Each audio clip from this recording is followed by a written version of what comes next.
fidelity and trust. Ginny didn't kid herself. You could never trust a man once he became a philanderer. She had chosen philanderer for her newest vocabulary word. It meant someone who made a habit of cheating on his spouse. For more than a year, Ginny had used a thesaurus and a dictionary to try to improve her vocabulary, hoping to converse more intelligently for Harold's sake, and to feel less inferior for her own sake. She had purchased the 2 books during her one and only year in college, and they'd done nothing but collect dust ever since, except for the odd time she'd used them to press flowers. She had looked up Playboy in the thesaurus, recalling that Harold had a reputation as one before they'd met. The word Playboy had led to philanderer. Was he one? Did she really want to know? She watched him stab a forkful of green beans, and her chest ached with love for him. If only he loved her half as much as she loved him. Harold took charge of the dinner conversation, as usual, asking the boys about their schoolwork and Boy Scout projects. Ginny had nothing new to report about her week. She felt dumb, dull, vacuous, another vocabulary word. Her life was uninteresting and boring, day in and day out. If only she could do exciting, challenging things, be a woman of vision and purpose, like Eleanor Roosevelt. Then Harold would have no reason to philander. The candle flames blurred as her eyes filled with tears. Did anyone even notice the pains she took to make Sunday dinner special? Lighting candles, using her good china and silverware, spreading the table with a white damask tablecloth and napkins. Sunday was the one day when her little family was home together all day, and she liked to make it special. They always attended church, dressed in their Sunday finest, the boys looking like little men in their jackets and ties. Ginny was in no hurry for Alan and Herbert to grow up. She wished they were still babies, or at least chubby toddlers in short pants. Harold chided her constantly for babying them too much.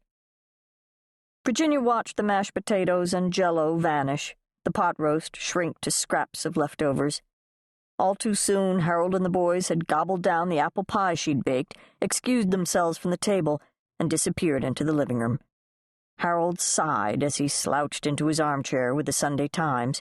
The boys sprawled on the floor with the family dog and the funny papers. Maybe Ginny should do more than skim the news. Maybe she should take an interest in the events over in Europe the way Harold did. Maybe other women would pose less of a temptation if she could discuss current events with him. But current events would have to wait until she'd washed and dried the dishes. Virginia surveyed the abandoned table and wanted to cry. All that work, ironing the tablecloth and napkins, peeling the potatoes, cutting up the green beans, making sure the meat was seasoned just right and the gravy wasn't lumpy, rolling out the pie crust, peeling the apples, slicing them to a uniform thickness. An hour and a half of work in a steamy kitchen, and the meal was over in 22 minutes. It would take her another hour to clean it all up. And it was such vacuous work. No wonder Harold was bored with her. She was bored with herself.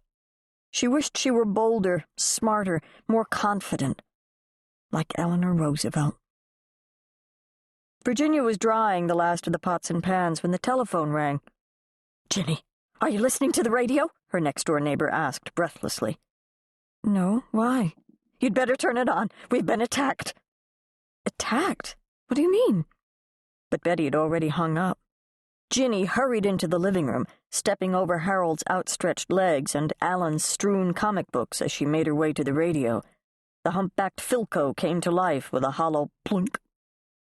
"Who was on the phone?" Harold asked as the radio tubes warmed up. "Betty Parker. She said we should turn on the radio. Something about an attack." Static squealed as Ginny adjusted the knob, finally tuning into a channel. It took a moment for the announcer's words, reported in somber tones, to sink in.